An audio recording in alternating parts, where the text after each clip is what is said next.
Good morning, true crime friends, and Happy New Year! Welcome to the first business day of 2024. What you doing? It's a back to work day. It's a back to school day. Oh, we all getting back to our regular lives, and I am so excited. Now listen, I love a vacation as much as the next girl, but really what I love more than anything is going back to my regular life, back to my regular routine, because routine is what keeps me sane. Yes, this is what passes for sanity up in these parts. We need to talk about the gossip, the rumor, the innuendo of the true crime, also whatever else we hear it in these true crime streets. Hang on. We 30 seconds in and I have already talked my throat dry. Look, because the courts were closed over the holiday, there's not an amazing amount of like court activity and stuff happening. Oh, but don't you worry your pretty little head. We still have plenty of things to talk about. Mostly, number one, we need to talk about Miss Becky. You know Miss Becky from the Alex Murdaugh trial. Now listen, they're saying that Miss Becky plagiarized her book, or at least a portion of her book. And so the book sales have been withdrawn from the market. She can't make no money off that book. She self-published herself a little book. Let me tell you something. Miss Becky has already made her money back on that book. So I'm not too worried about her. But this is like a reputational hit because people are like, wait, if she copied a certain paragraph from somebody else and used it in her book, what else might she have done? Did she cheat Alex Murdaugh? Did she do all these illegal things? I don't know. I don't know. But to me, to my mind, this plagiarism thing has very little or relatively little to do with her, the things she's alleged to do as it relates to throwing the Alex Murdaugh jury. Now, is that accurate? Is that, child? I don't know. And honestly, I'm a little bit bored with the whole Alex Murdaugh thing. That was so 2023. That's over and done with. That was January. That was a year ago. We know he did it. He got convicted. He's in prison for the rest of his life, either for the murderation or for the financial crime. Okay, bye, Alex. Bye. Why are we still talking about them people? Anyway, South Carolina, when y'all come up with something interesting, then I'll put you back here in the rotation. But for right now, I am uninterested. Maybe Miss Becky did it. Maybe she didn't. I don't have the patience or the bandwidth to deal with that story. Look, it's Shirley Strawberry news. And trust and believe, there is plenty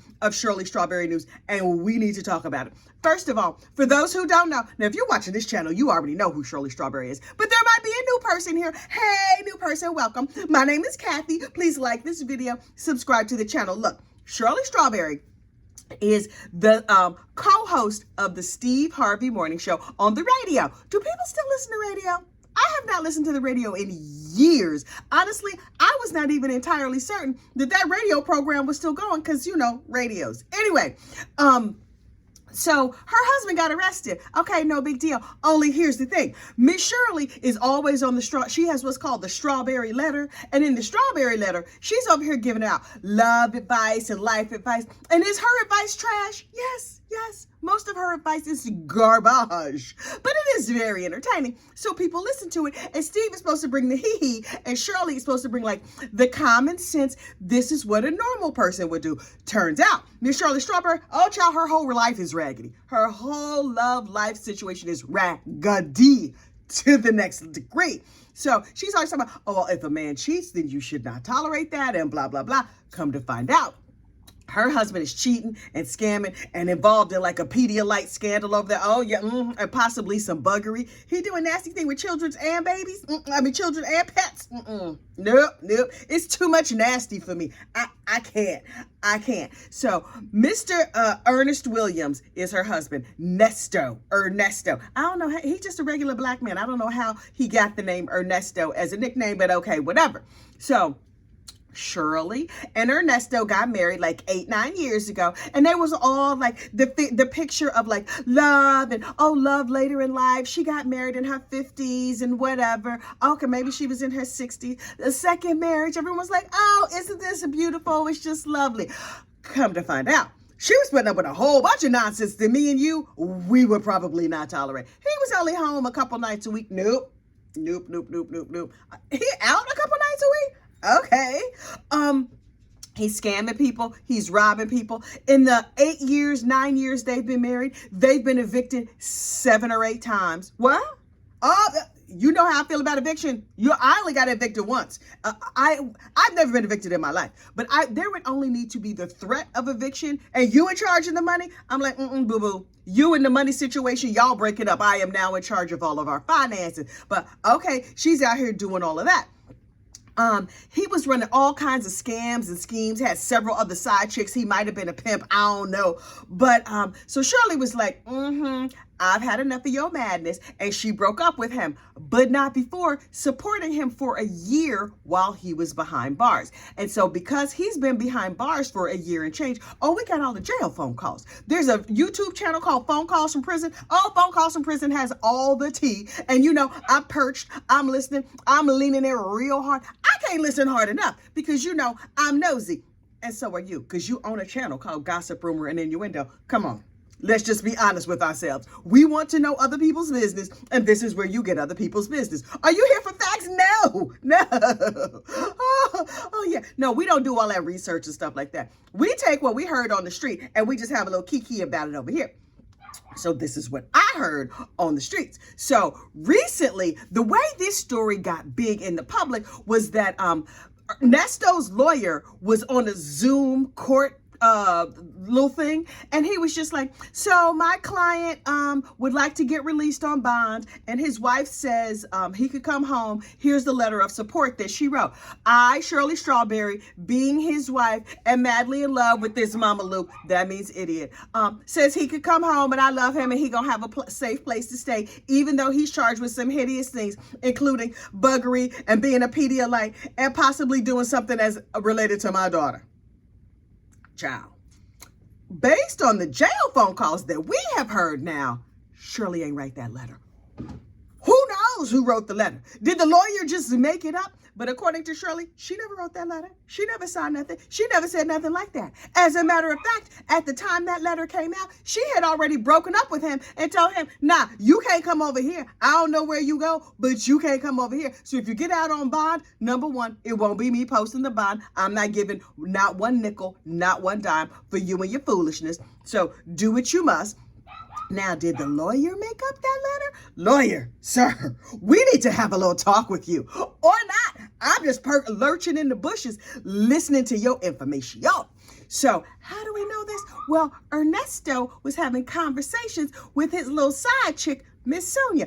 Side chick Sonia is out here doing the most. She is the quintessential pick-me girl. And honestly, there's a part of me that's like, ooh, Sonia girl, it is painful to watch you. Miss Sonia is in her 50s and she's like, hi, I'm here. I'm just his friend. But meanwhile, you hear her on the jail phone calls. I love you. I love you. I love you. Even though he rarely says it back to her. Rarely. And I'm like, oh, girl, it's painful. It reminds me of my 20s when you like chasing after a boy who was just like only a little bit interested in you and would throw you a bone periodically, literally and figuratively, you know what I mean? But mostly wouldn't want to be bothered with you under other circumstances. That's Sonia. And it's sad when you're 20. It's pathetic when you're 50. I'm like, oh, girl, Sonia, please sit down. Please have all the seats in the world. So she's just like, Ernesto, if you get out, you can come and live by me. And he's like, yeah, right. Okay. I'm like, dang, girl, you can't hear the disappointment in his voice? Okay. So there's this fake letter floating around out here. Shirley says she didn't write it. Ernesto says she did. And then those journalists, nosy YouTubers down in Atlanta, they out here in the true crime streets doing the most. They get on their live, put their little phone on, go on there, and they're like, we just gonna visit all the places that are listed in all the affidavits and visit all the people. So the infamous Sylvia and her daughter, Wisdom's daughter, those are both YouTube channels, went on a little field trip a couple days ago. I believe it was New Year's Eve or possibly the day before. New Year's Adam, of course. So on New Year's Adam, December 30th, they was just out here driving around Atlanta, going to all the different locations that are listed on all these affidavits. Y'all, first of all, I appreciate the industriousness. I appreciate the nosiness. Did I watch it? Okay, I fast forwarded through most of it because it was boring to me. But at the end of one of their visits, they stopped by Panay's Salon. And what is Panay's Salon, you ask? Well, Panay is a lady's name. Panay is the hairdresser of none other than Miss Shirley Strawberry. And so she was just like, okay, we're here at Panay Salon. It's a beautiful salon. So she goes inside with her little phone or whatever. She's panning around so everybody can see inside of Panay Salon. Panay Salon is gorgeous. I would go there and get my hair done. It is beautiful. And then so she's like, oh, it's a lovely salon. And oh, you have pet products. We gonna buy some pet products. Okay. And then hang on for a second. You know I don't talk my throat dry like I am wont to do. So towards the end of the video, she's like, yeah, so we are on the Ernesto Williams story. And so we just came in. So you see a lady come from the back, and this lady from the back room was like, listen, that story is personal to me. We not doing this today. We not having any conversation about it. And so the little journalist was like, okay, I'm sorry. We go.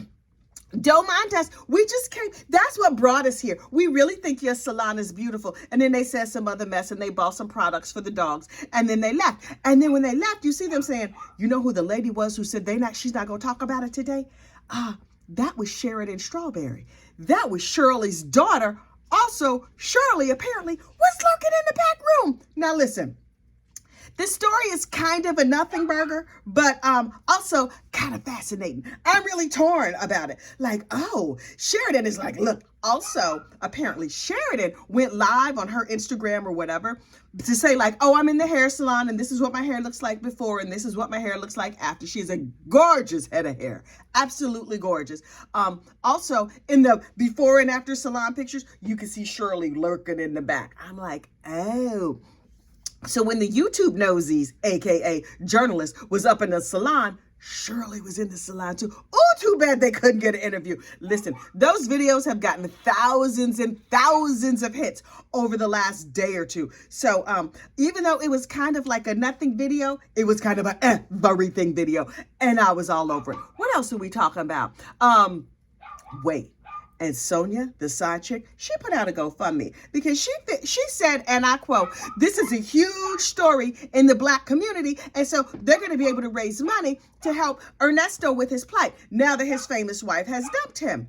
Okay, so the GoFundMe has been up for a couple of weeks. Their goal is $45,000. Ultimately, Miss Sonia was like, well, we need $90,000, but let's start modest with only $45,000. How much money do you think they've raised with all the millions of views and all the revenue that's been generated from different podcasters and people on YouTube talking about this story? Child, everybody talking about this story has made more money than Ernesto has made off this story. So far to date, they have raised the whopping sum of $60. Frankly, I'm surprised they got to $60.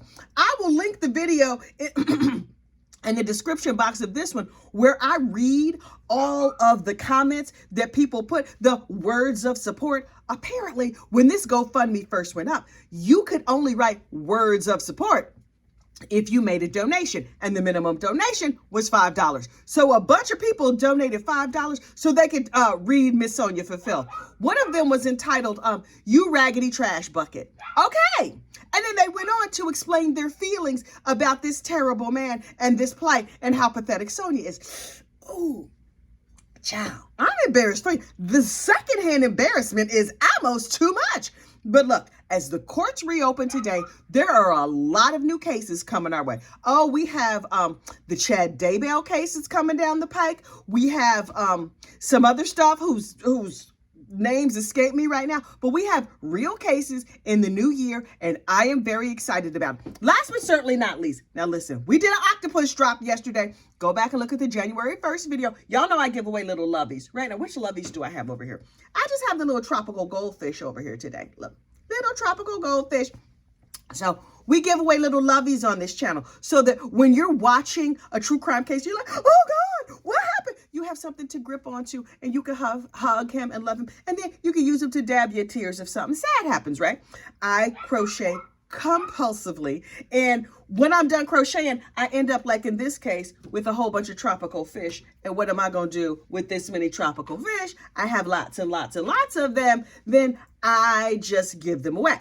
These are like, ooh, these are little betta fish that I crocheted. I have a bunch of them. I'm still crocheting those. But prior to the betta fish, there was octopuses. And so people had to follow specific directions to get an octopus. I am mailing octopuses today, January the 2nd, 2024. Octopuses, octopi are going into the mail. So here's the thing. A couple of you followed almost all the directions, but not exactly. I got one address that looked like hieroglyphics. Child, I don't know what happened. So anybody who's getting an octopus, I have already responded to your message of like, yes, girl, you're getting an octopus. Or if you sent a message and I didn't respond to you at all, that meant I don't know what you was trying to say in your message. I was like, look, I have a bunch of other messages under this. So go back and correct your message if you did not get any acknowledgement from me, because right now, as of, 5:30 in the morning, I have responded to every message. Everybody who's getting an octopus already knows they're getting an octopus. If I haven't responded to you, correct your address. If you correct your address in time or do all the proper things you're supposed to do in time, you can still get an octopus. There's a couple of them left. So look, I need to get on with my day. I need to go do some research. I need to go mind some other people's business. I need to let this barking dog in the house, because you know how she gets when I don't let her in the house. Oh, wait. The other day, was it on members only or was it on the main video? I don't remember. I was up in the sewing room and I was sewing coats for my dogs. So look, the one coat is done. I made this with my very own hands from scratch. It's a hooded red jacket with red lining, like Christmassy. This is the little belly band. And I made this bias tape my very own self. There's pictures on the community tab of this dog coat. But here's the second dog coat. This one was kind of just a throw together dog coat. It's just a little beige jacket, no hood, but it's lined with money. But good luck. Also, I just think this fabric is hilarious. So I am never making dog coats for everybody else, because this is too much work for me to just be giving them away. But my little doggies, they have little dog jackets, hooded and not hooded, with the little Velcro closure, and it's reversible. You can have the money on the outside or the money on the inside, whatever you prefer. Well, whatever I prefer when I let my dogs outside. Okay, this girl is still out here barking, so I'm gonna have to go let her in before she gets big mad at me. Listen, y'all have a great day, and I will see you later. Bye.